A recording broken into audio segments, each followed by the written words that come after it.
Could the artificial intelligence boom already be running out of road?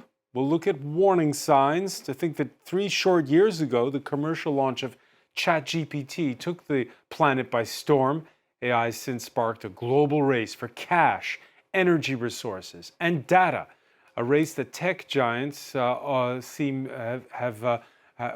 captured the world's attention, all to feed the seemingly insatiable appetite of large language model computing systems.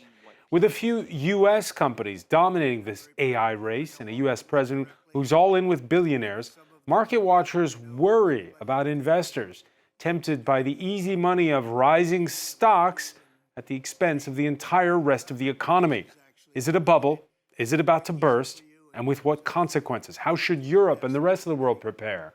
And more broadly, is AI changing humanity and our world for better or for worse? Today in the France 24 debate, should we brace ourselves for an AI bubble bursting? With us, Reina Stamboliska, CEO of consultants RS Strategy. You're also a practitioner in residence at the French Public Science Research Center, CNRS. Thank you for being with us. Thank you for having me. Also with us, Leila Merch, partner at Tech Investors, Marisquier Partners. Good to see you again. Good to be here again. She's an engineer by training. Tanya Perelmutter, co-founder of the Fondation Abeona, a think tank, a think and do tank, you say, that advocates for responsible AI. Welcome to the show. Thank you for having me. And from Dublin, solicitor Simon McGarr, director of Data Compliance Europe, and whose latest post for his newsletter, The Gist, is entitled AI, the Sound and Fury. Thanks for being with us.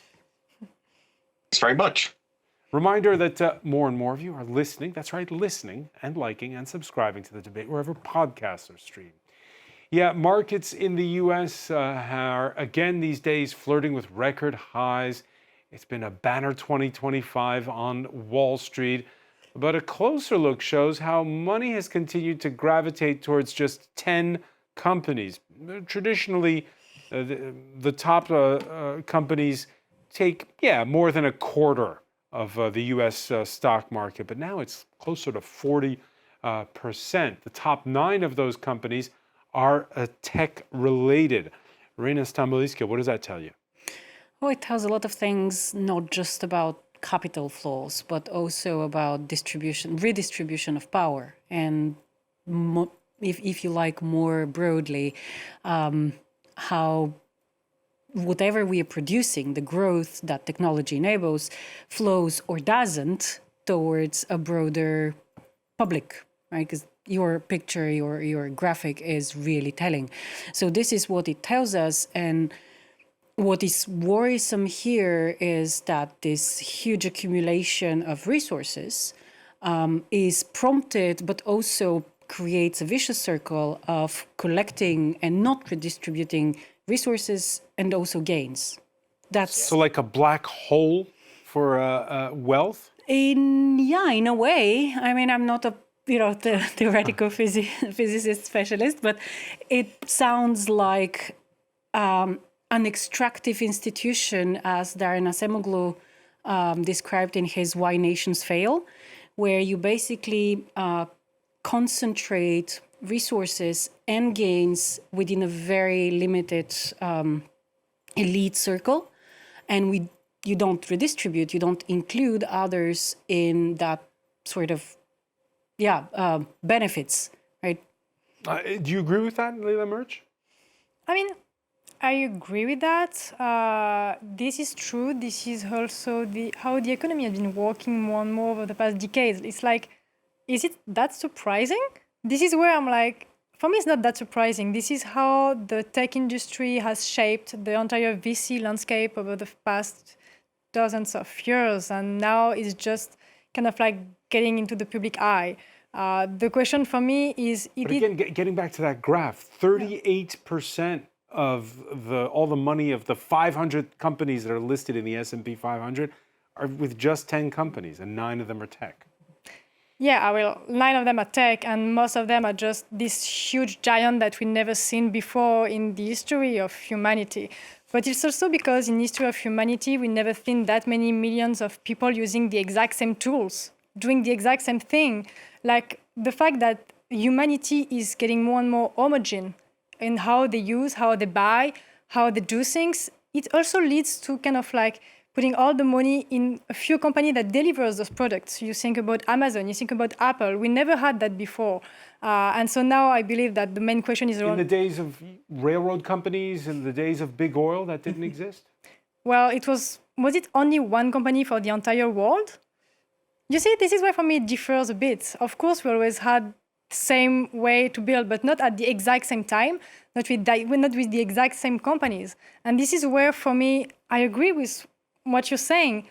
I'm just saying, are we that surprised? And how can we act on that? And what does that mean for the consumers? And what does that mean for the economy? And what does that mean for the bubble?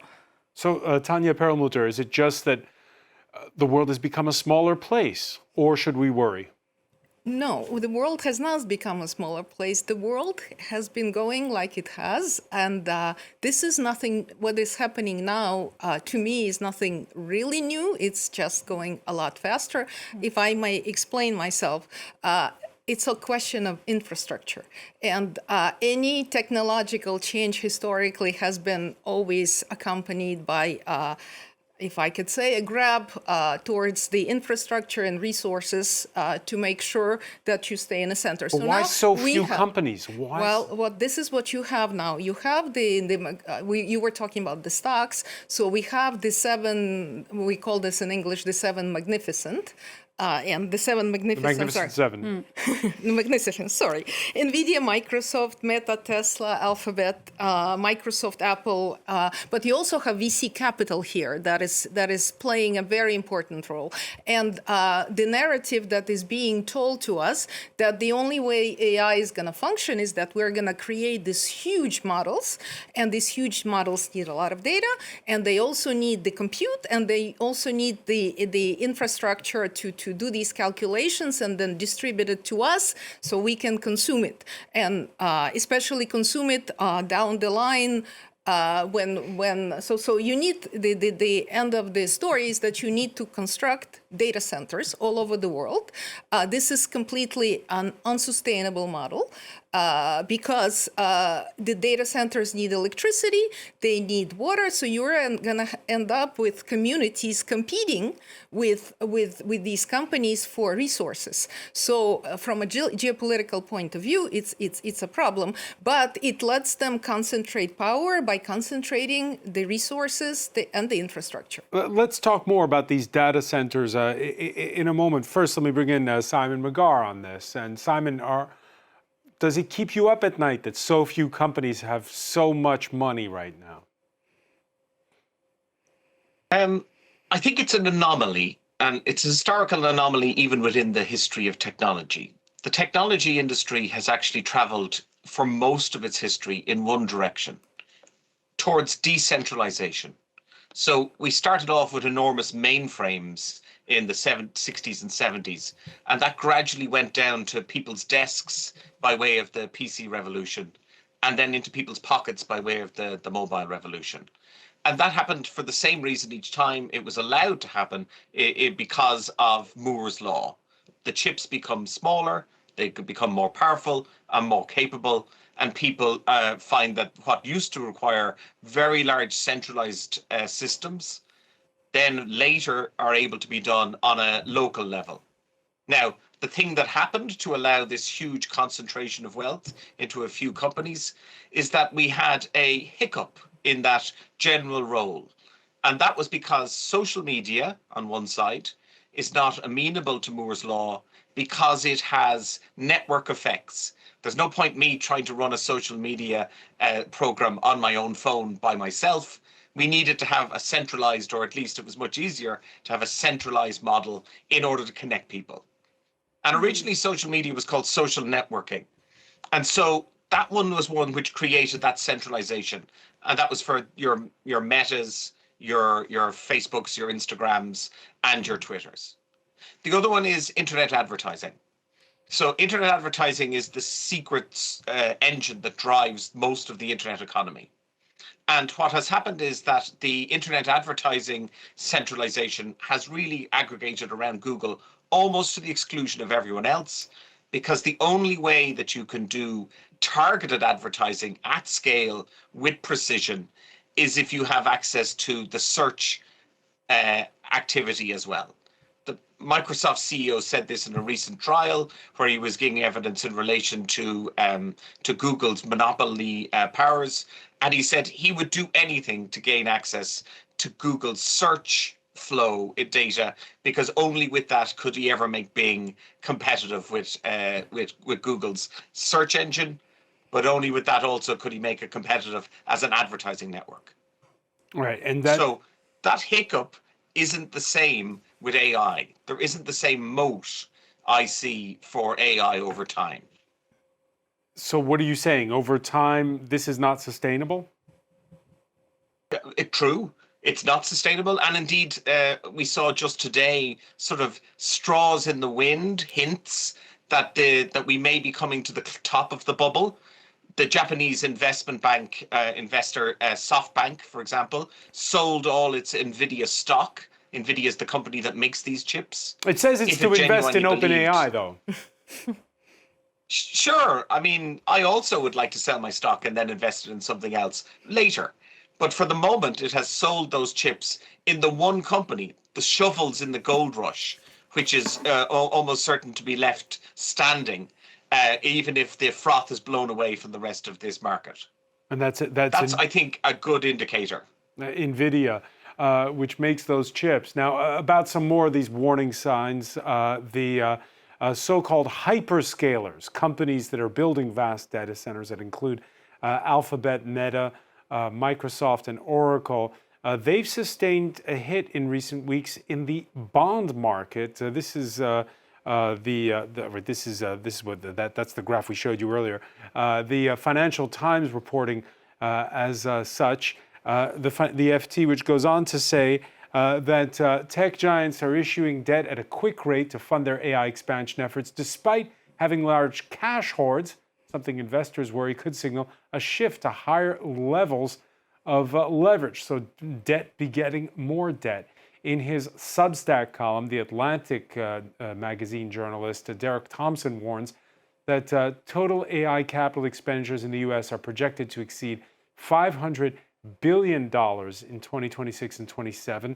Roughly, he says, the annual GDP of Singapore. But the Wall Street Journal, he says, reports that people, private citizens, are only willing to pay $12 billion a year on AI services. That's roughly the GDP of Somalia. Worse, some big companies are spending less on AI than they used to. Here you see those so-called hyperscalers. Again, these are the ones building those big data centers. Oh, that graph went away. Maybe it'll come back in a minute. It went away fast. There it is. So, yeah, building these data centers. Is it sustainable? Leila Merch. If we keep building them and powering them the way we do now, it is not. Will it ever be sustainable? I hope so. Either humanity is completely out of control and out of their mind, and they just build things they will never manage to make work, and that is clearly a possibility. Either you were mentioning physics earlier. We work with physicists. The way we produce energy might change, might never change as well, but might change. And then maybe one day it could be sustainable. But so far, we just... So you need an alchemist, is what you're saying. We need like physicists. We need science, and maybe we'll never have them. But so far, you were mentioning the fact that they are all, kind of like the real economy and the real world is going back and kind of like taking the AI race and making it look like, can the AI race continue? Can the bubble continue? But if you try to look at it on the other side, when we talk about bubble and will it explode and will it not explode, part of me says because it's not sustainable the way it is, because those companies, not only the hyperscaler, but also OpenAI, but also Anthropic, all those huge tech companies, you think they are already way too big regarding what they produce and regarding the revenues, but if they didn't have this energy issue, if they didn't have this GPUs issue, if they didn't have this powering issue and data center, they would be twice as big as they are now. So on one hand, we can say that this energy things is kind of like going to make the bubble explode. But if you look at it the other way, it's also what kind of like keeps the bubble in check. I know it's controversial, but I think it's also very true. And the fact that the bubble, even if it's huge and becoming crazy, is also at the same time capped by those energy issues. By those energy issues, yet hardly a day goes by when tech giants don't announce some investment in some new big data center. Today's announcement came from Microsoft, OpenAI's partner, by the way, announcing plans for a center in the Portuguese city of Sines, $10 billion for that one. Last month, it was Google Cloud promising 8.6 billion if you count in euros, yes. Last month, it was Google Cloud promising 15 billion for a center in India's Andhra Pradesh state.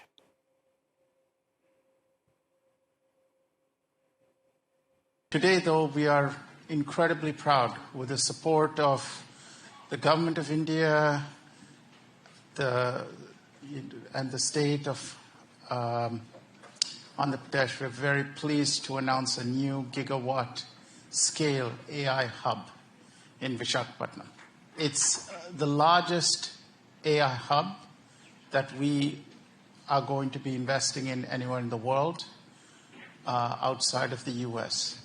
It represents a capital investment over the next 5 years of $15 billion and will scale to multiple gigawatts. So tell us, Reina Stambuliska, for our viewers watching in India, in Andhra Pradesh state, is this good news or bad news? Well, let me give you an answer that is, I don't know, because there are compound effects of those both infrastructure, technologies, data, and everything that we've been talking about. And let me circle back to something that really concerns me immensely in this whole debate, that we are drowning in digits, in market estimates, and which is, what are we looking to produce here? AI, technology in general, what are we looking to produce? We are looking to produce shared prosperity, right? I mean, that's at least what the discourse, the narrative is about, right? And then let me say something that is, I think, for a lot of techno-solutionist people out there, a complete, controversy, which is, it's not because Gen AI specifically is used and more widely used that it is actually useful. Right? So there are two different things. And we have that sort of voodoo incantation going on that it's fatalistic. We only have to do this. We have to build ever bigger data centers. We have to build, to extract ever more data. We have to pillage ever more creators. Okay, so that is an essential question, right, that you raise. When is it useful? When is it not? When is it not? And so then the question... Do you have the answer? I have answers, plural, to sub-questions. Okay. Which is, will the people of Uttar Pradesh be able to pay their energy bills? Will they still have drinking water 10 years from now when this data center will be built? Will they still have a non-polluted earth to cultivate and, to eat?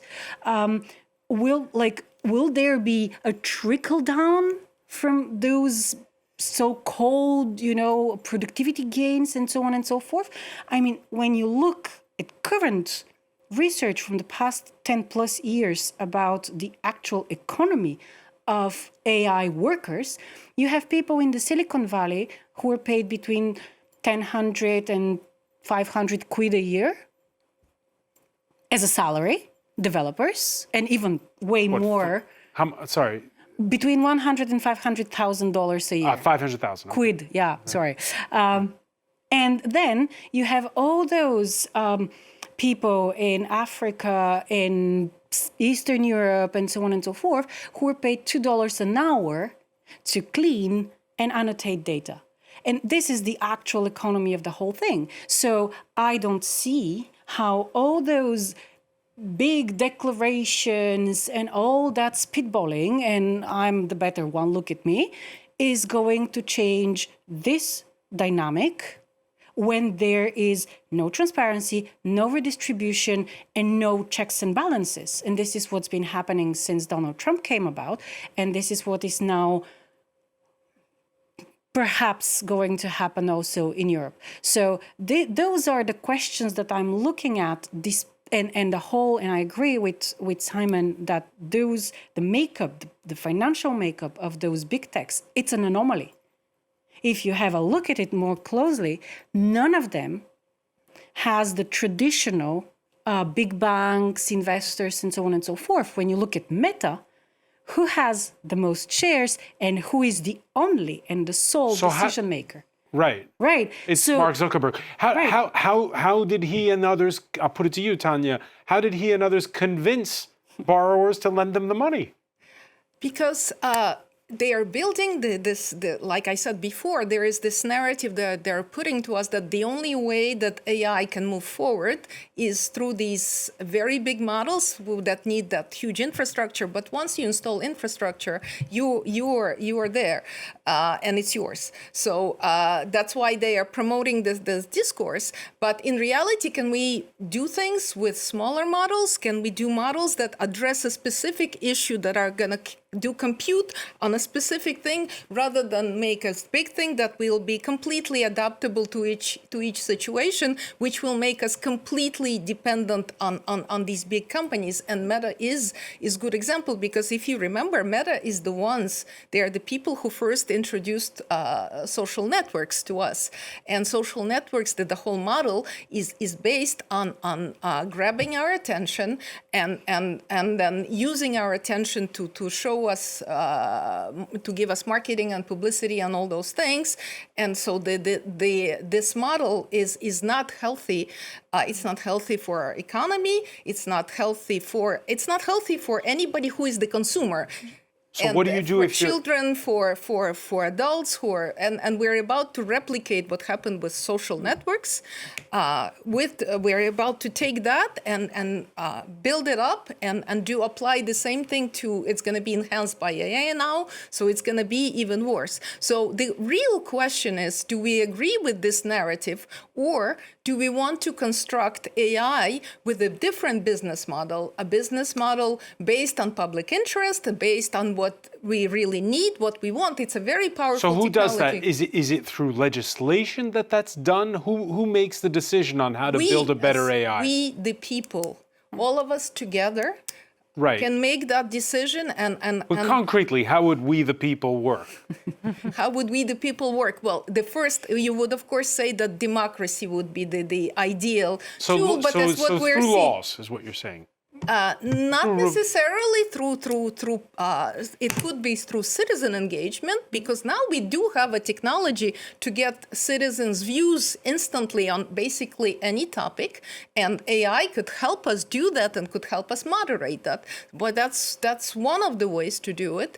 But we have to first understand what is happening. In order to build something better, you need to understand what is happening now. And right now, you have a group of people controlling the whole and building this infrastructure. Once it's in place, it's going to be very hard to go back on that. So a different discourse is needed. We need data that is curated not by these companies, because there is absolutely no transparency on how they get the data, on how they train. It's not open source. It's really non-transparent. And there is a different way to build AI, and if different companies, European companies, could build it differently.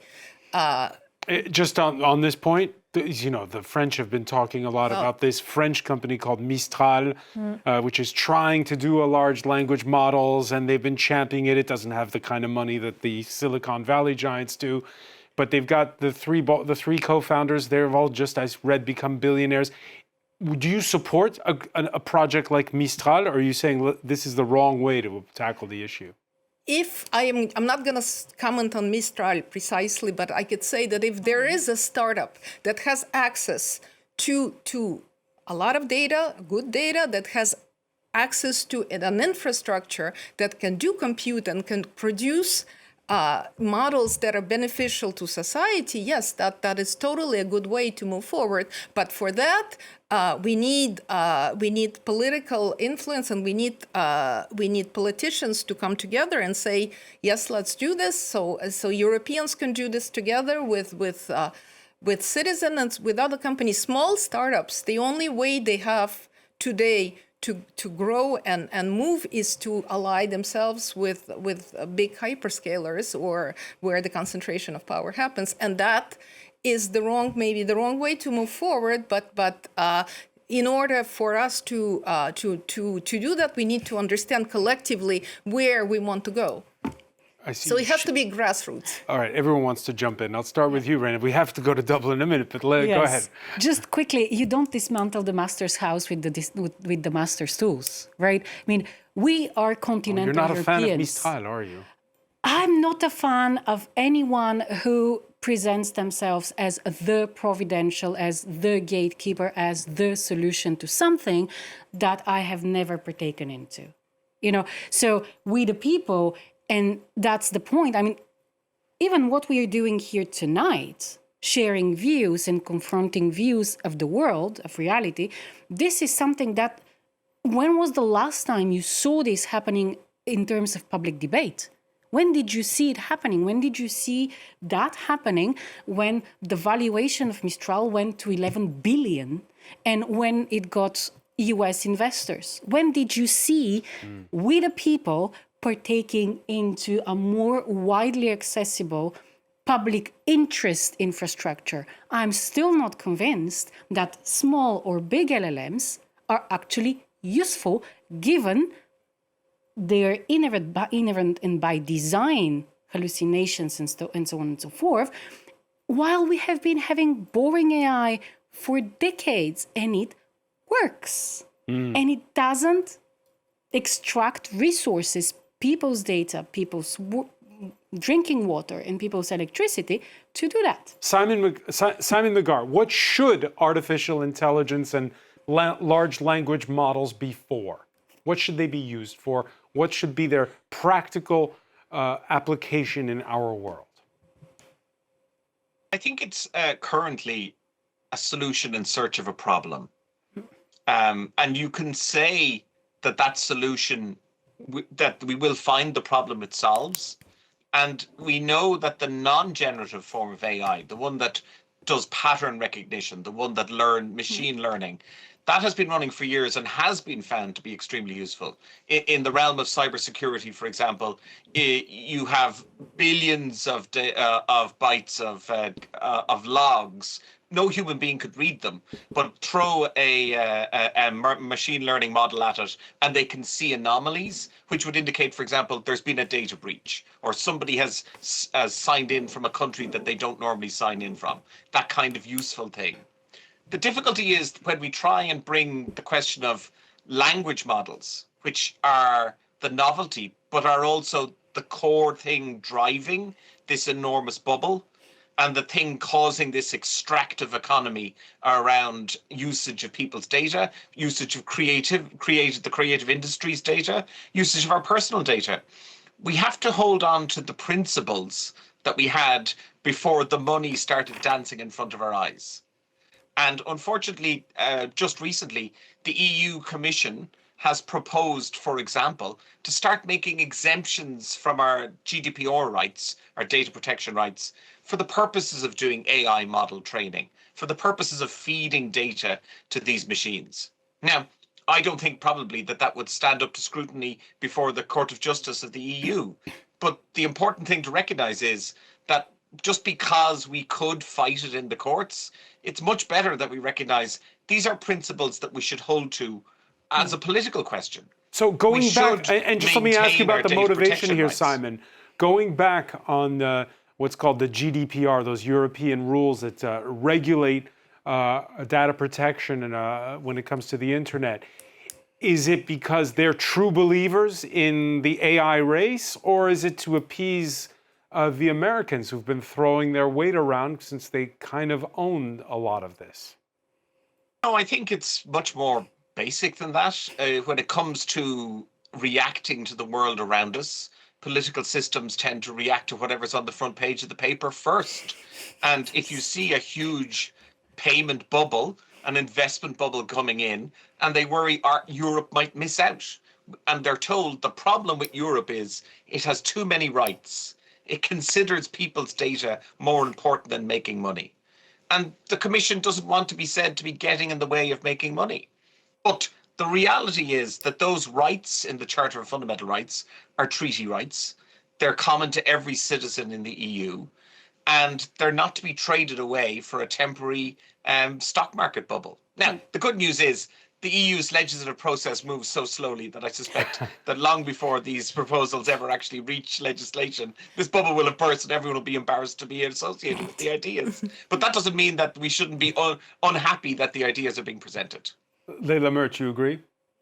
Well, yes, I would say that when it comes to Europe and what should we do, to jump back quickly on what you were saying, I think that people say, oh, we're having generative AI to share the resources and make it even better. I don't think that's the case. I think every country is in pure rivalry and everyone wants just to have the greatest business, to have control and power. So, we all wish for something like that, but I'm also trying to be very realistic. I don't think that's the case. And so where should Europe stand? And I think so far we've been regulating and going through rivalry. You are mentioning Mistral. Mistral is exactly rivalry. It's like, how can we have a European OpenAI? That's basically what the idea, but without the same capacity to fund them, without the same infrastructure, without all of that. When it comes to regulation, and you were mentioning that, we do a lot of that. We are recognized worldwide for that, but what can happen if we do too much of it? Well, basically, we have nothing left in the market, and we regulate until people, and we are saying us, the people, but what do the people do? They just don't care. They just want to have something that's efficient, not too expensive, that will make them work better, faster. And so far, that's what we've seen. How many European people use Mistral? How many of them compared to how many people use ChatGPT or Anthropic? So I think we need rivalry and regulation both as necessary, both are completely insufficient. And I think where Europe could really stand for is application. And you were mentioning that. How can we use AI for what Europe has been good at doing for a long time, small, medium enterprise, and just building infrastructure that are resilient, and how can we use and focus on AI that Europe can push for application? I think this is the only way we can make it out of here with good businesses and healthy economy, and not always trying to catch a train we just cannot catch, and not always trying to regulate and control something that we cannot control unless we force consumers to do just whatever we told them to do. All right, in this conversation, we've talked about sucking all the money out of the room. We've talked about sucking all the energy out of the room. And then there's sucking all the data. Think tank Epic AI last year sounded a warning that human-generated data could run short for large language models by the end of the year 2027. Critics say that when it comes to using our data, it's basically politely you could call it trawling, not so politely you could call it theft. Herbert Grunemeyer would certainly agree that it's theft.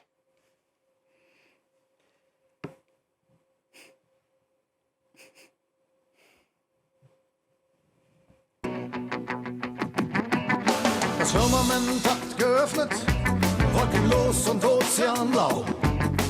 Telefon, Gas, Elektrik. The works of the popular German singer have been in the crosshairs of the law. A Munich court this very Tuesday ruling that OpenAI infringed copyright law using song lyrics, including those of Grunemeyer, to feed its chat models in a case that could have wide implications for European artists. OpenAI disagrees. It issued a statement saying this decision is for a limited set of lyrics and does not impact the millions of people, businesses, and developers in Germany that use our technology every day. Let's turn to the solicitor in the room here, Simon Magar. Your reaction to that reaction from OpenAI?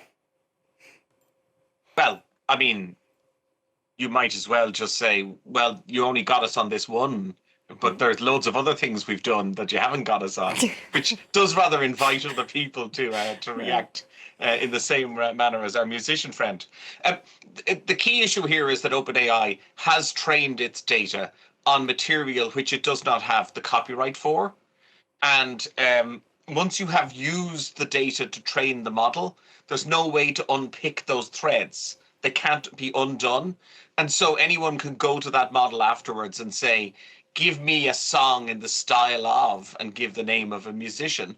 And if that musician's songs were used to train it, it will produce a pastiche, but it will be recognizably a pastiche because that musician's work was used.